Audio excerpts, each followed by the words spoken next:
Cu blândețe. Cu blândețe ne priviți, doamna Baticu apare, de o las când ne vorbiți. Sunteți emoționate și tristețea vă simțiți. Știți că va veni îndată vremea să ne despărțim. Omenia m-ați învățat și bucuria, m-ați învățat cum să mă port, m-ați învățat să povestesc, să scriu, să capturez, să iubesc curată floare, să privesc frumos pe soare. Pentru toate ce m-ați învățat, pentru grija ce mi-ați dat, vin acum să vă mulțumesc, cu respect să vă privesc și să vă șoptesc cuvinte, dar să ca un părinte.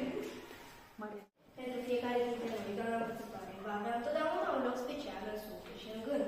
Pentru mine va fi mereu oaza de liniște și pace sufletească, de bunătate, blândețe și minășie.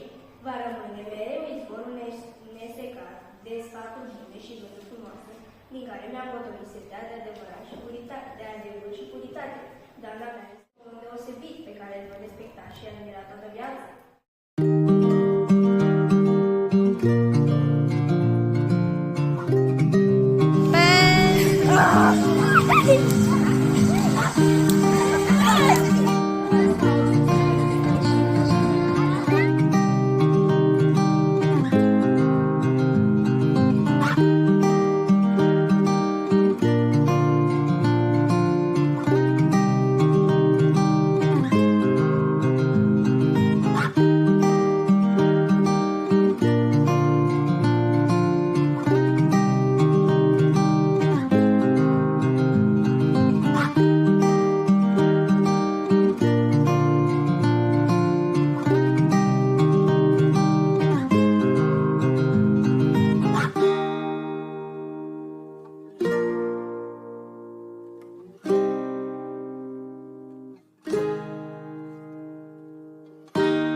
Bun, dar nu-l desfaci, da?